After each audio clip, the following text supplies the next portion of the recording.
उत्तरी हवा और सूर्य की कहानी। एक बार की सूर्य और उत्तरी हवा में बहस छिड़ गई।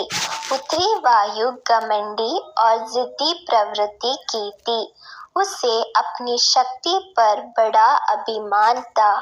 अक्सर वह प्रचंड वेग से बहती और पेड़ों को उखाड़ फेंकती, घरों को गिरा देती, खेतों में खड़े फसल बर्बाद कर देती थी। उसमें उपस्थित अर्धरथा झीलों और नदियों की पानी को जमा देती। बहस करते हुए वह सूर्य से बोली, मेरी शक्ति के सामने किसी का जोर नहीं चलता।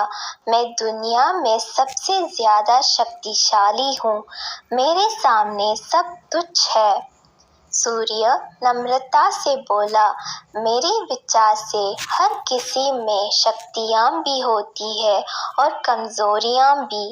इसलिए कोई खुद के सबसे शक्तिशाली होने का दावा नहीं कर सकता। खुद पर घमंड करना उचित नहीं है। हमें सबका सम्मान करना चाहिए और सबके साथ मिलजुल कर रहना चाहिए। उत्तरी हवा तुनकाकर बोली, मैं तुम्हारी बात नहीं मानती। मैं सबसे ज्यादा शक्तिशाली हूँ और ये मैं तुम्हें साबित करके दिखाऊंगी। ऐसी बात है क्या?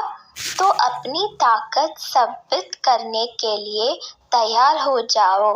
नीचे देखो, धरती पर एक व्यक्ति दुशाला ओढ़े पैदल जा रहा था।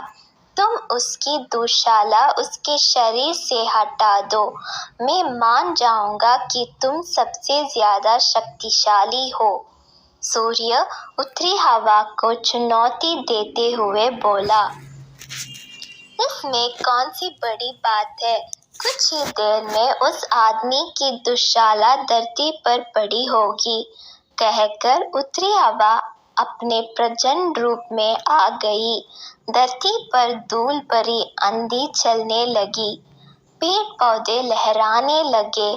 सूखे पत्ते व अन्य सामान उड़ने लगे। मौसम ठंडा होने लगा। पैदल जा रहे व्यक्ति की दुशाला भी हवा के वेग के कारण उड़ने लगी, लेकिन उसने उसे पकड़ लिया और अपने शरीर से कसकर लपेट लिया।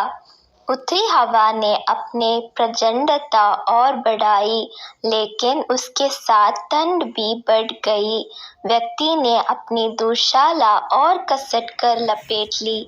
बहुत प्रयासों के बाद भी उत्तरी हवा उसके शरीर से दुशाला हटा नहीं पाई। तब सूर्य बोला, अब तुम देखना कि कैसे ये व्यक्ति खुद ब खुद अपनी दुशाला उतार देगा। सूर्य ने अपना ताप बढ़ाने शुरू किया।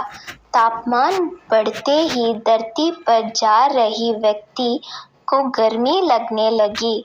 वह पसीना पसीना हो गया। फिर क्या? उसने खुद ही अपनी दुशाला उतार दी। यह देखकर उत्तरी हवा बहुत शर्मिंदा हुई। अपने घमंड के कारण उसे सूर्य के सामने नीचे देखना पड़ा। उस दिन के बाद से उसने अपनी शक्ति पर कभी घमंड नहीं किया। सीख, घमंडी का सिर नीचा होता है।